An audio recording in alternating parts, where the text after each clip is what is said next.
Welcome back, guys. This is Darreck Kirby with the Dallas Prospect, back again with a Cowboys update for you. Now, we saw today that starting linebacker Anthony Hitchens has, in fact, left the team in free agency, signing with Kansas City for $9 million a season, and that's just money Dallas was never going to be able to give Hitchens. And really, you can't blame Hitchens for leaving anyway. There had been a lot of talk that he was probably going to go to Indianapolis since they have like $70 million in cap space, and it would reunite him with Eberflus, who had been with Dallas before. But all the same, Kansas City kind of makes sense in what they're doing. A lot of their star players are on rookie deals right now. You know, they move on from Alex Smith, and now it's Pat Mahomes who's going to be the quarterback there. You don't know what you have with him yet, so it really predicates on him. Kareem Hunt's going to be a second-year running back. Tyreek Hill is still on his rookie deal. Really, the only guy they're paying who's a significant star player for them is their tight end, and that's not a guy that's going to make a lot of money. So as a result, they have the money, and they need to rebuild that defense. They did move on from Marcus Peters at corner, and one of their biggest needs was linebacker. So Hitchens works, but we don't know what they're going to be yet. As for Dallas, this completely changes their outlook on the draft. Now, the linebacker was already a big need. Now it is a massive need. As I said earlier, I don't blame Hitch for leaving because long-term, he didn't have the future here he wanted. He wasn't going to get as much money to stay here, and they're still trying to see if Jalen Smith can step into that starting role ultimately and take the job from him. All the same, now if I'm Dallas, if I can go get Tremaine Edmonds at 19 or trade up even to have to get him, I think you have to do it. For me, I was really wanting a safety. I wanted Derwin James in the first round. And now I've kind of shifted my mindset to, no, you need to address linebacker. You don't have to address it in the first round, but I think a guy like Edmonds is worth going and getting, especially if Dallas does another thing I want them to do. I'll get to that in a minute. If you're looking at my graphic there, over there, you're probably already aware of it. But let's move on to other Cowboys news. Now, David Irving will be either today, Wednesday the 13th, or tomorrow tendered officially by the team. And this is to prevent him from going out and getting other offers from other teams and making Dallas have to effectively match it. The question is whether or not it's going to be a first-round tender or a second-round tender. My guess is it's going to be a second-round tender, and that leaves the door open still to him leaving. A team could match that, and Dallas will get an extra second-round pick. Second-round picks are good, but when you're Dallas and you have a history, recent history, I should say, of gambling with that, of taking guys coming off significant injuries or having character issues, i.e. Randy Gregory, or if we're going to talk about injuries, Sean Lee, Bruce Carter, Jalen Smith. I mean, it's in the case of Lee, it's worked out well when he's healthy, but he's missed too many games for me to really say it's a complete smashing success. If Lee had the health history of a guy like Jason Witten, Sean Lee would be well on his way to Ring of Honor status and likely Hall of Fame status. As it is right now, I don't know if he's going to get there. The resume doesn't scream that he's made it yet, obviously. So a second-round pick would be nice, but I still don't know necessarily if that addresses everything you need it to address. I would rather keep Irving. I've made clear on that, how I feel about it. Even if he's a little bit of a head case, even if he's a problem child that you have to kind of deal with, he doesn't get into the off-field stuff that Zeke gets into. And I think there are certain guys who you just, because of their talent and ability level, Irving missed half the season last year between suspension and injury. He still put up 7.5 sacks. If that's not worth more than a second-round tender, not to mention the guy's 24. I think 24. So yeah, the guy is well young enough to invest in, and you can still give him a new deal without having to risk maxing him out for a 5-year thing. Give him a 3-year deal. I'm all for that. But the interesting note of this is just to tender Irving, Dallas is going to actually have to move some things around now. We already saw that his fellow pass rusher, DeMarcus Lawrence, has already gone and signed his new deal. That left Dallas with like $700,000 roughly of cap space as it is right now. So Dallas is going to have to move some things around. They're going to have to either let some guys go or they're going to have to restructure. And the prime candidates for restructuring, which is a term I hate.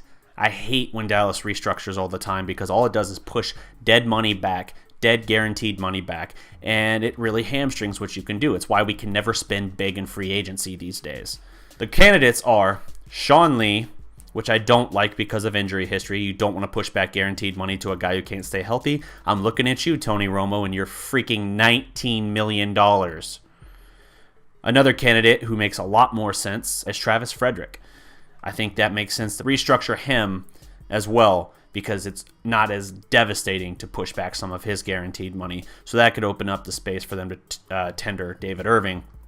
Another name you hear, I'm not so sure I like this one either, Tyrone Crawford. And the problem with it is I think this should be his last year of making big money, and I don't want to push back any money that extends my investment in Tyrone Crawford. Now, the question of the day as it pertains to Earl Thomas is whether or not Dallas will pull the trigger. Will Dallas trade for Earl Thomas, knowing that it will take only a third, maybe a fourth round pick even, to get him?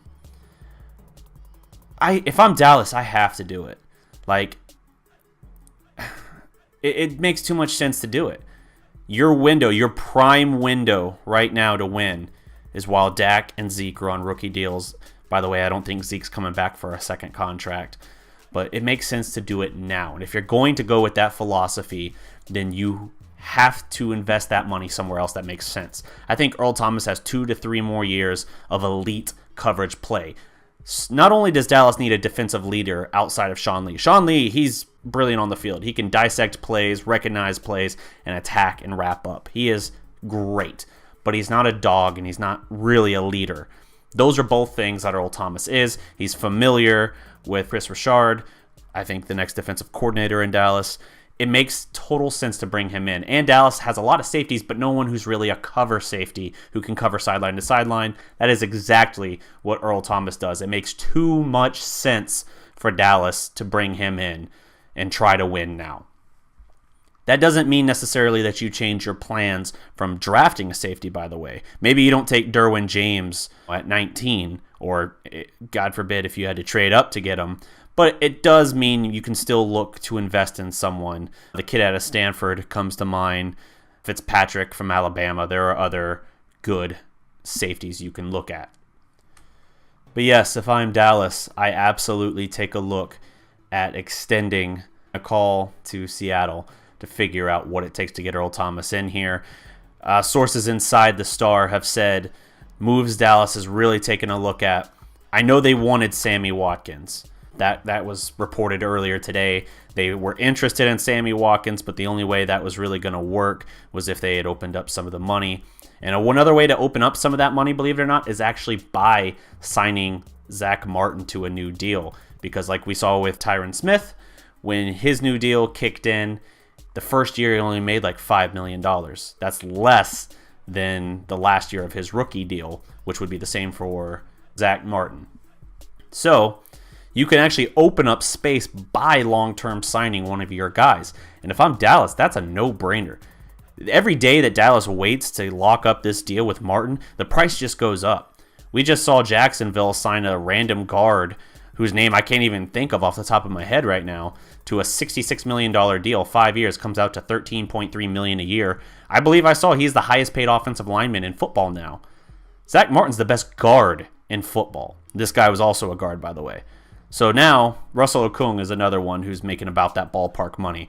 To me, now the basement for a contract extension for Zach Martin is $13.4 million. The basement. I think he will probably make about 14, maybe just a shade under. Dallas needs to lock this up now, because not only does it open up their ability to continue making moves to make the team better, but it also locks him up at a price that they can manage, because the market is being set right now, and every day Dallas waits, the price goes up, and that's not good for Dallas. That's only good for Zach Martin's pocketbook. So Dallas wasn't able to get a guy like Sammy Watkins because timeline-wise they could not make it work out before, surprise, surprise, Kansas City threw a bunch of money at him. Now Watkins, if you're going off of his first 2 years in the league, he's a phenomenal talent. The last 2 years he's been injured and his production was down. He was an option to give Dez-like numbers, at least recent Dez-like numbers, at a much lower pay value. But Kansas City throws the big money at him. He now gets more than Allen Robinson, who signed with the Bears. I don't know what I make of that one. Allen Robinson got $42 million. So for Watkins to get more than that, despite his last 2 years, is a little surprising to me. But all the same, it just shows, man, if you don't act fast, you're not going to like what's left. And this is what Dallas does. Dallas will let the entire free agency bonanza play out, and then they'll just pick through the scraps and be like, oh, this looks like, this hubcap looks like it could still be somewhat useful. And then that's how you get your Nolan Carrolls and Steven Paellas. That's not how you win. Bargain shopping free agency is never going to help you win. You need to invest in one, maybe two significant free agents every couple of years, I think. You build mostly through the draft. You spice it up. However you want to look at it. You put the finishing touches on a roster through some kind of addition along those lines. And the longer Dallas waits, the more that they continue to drag their feet, the harder it's going to be for them to win with this roster. The rest of the league is moving. The Eagles have gotten better. The Giants are getting better. The Redskins, well, they're the Redskins. We don't really worry about them. But Dallas isn't getting any better, and it's hurting their chances of contending next year. Just winning the East, let alone being a Super Bowl contender. If you guys like this content, don't forget to like, share, and subscribe. Check us out on thedallasprospect.com, or you can find us on social media at Dallas Prospect. That's Twitter. Or you can find us on Facebook at the Dallas Prospect. If you want to write for us, if you're looking to join up, go ahead and drop us a message on Facebook. We're looking for writers, podcasters, video content producers. Our eye on sports is towards the city of Dallas, but we also handle pop culture content as well. Games, movies, film, lists, breakdowns, rankums, you name it, we're open to it. So if you're looking to join the team, the Dallas Prospect is trying to become the biggest and best independent sports entertainment network in Dallas. And with your help, we can do it. Also, don't forget to check us out Thursday, March 22nd at Megsy Go in Plano, Texas. We're going to be doing a happy hour event where we do a live remote. We'll be streaming on YouTube and Facebook, perhaps even the website's homepage. I don't know for sure on that one yet. But we're going to have a lot of great guests. We're going to do a Q&A session. In attendance will be Law Nation, Big Game James of Silver and Blue Nation, and Computer from 3-6 Mafia as well. We're going to have a blast. We're going to be having drinks, happy hour pricing the whole night, entrees as low as $5 or $6. We're going to have a blast. We want you to come out and join us. Tell them you're there for Dallas Prospect and you'll get special deals. If you like this video, guys, don't forget to like, share, and subscribe. I've been Darreck with the Dallas Prospect. Peace.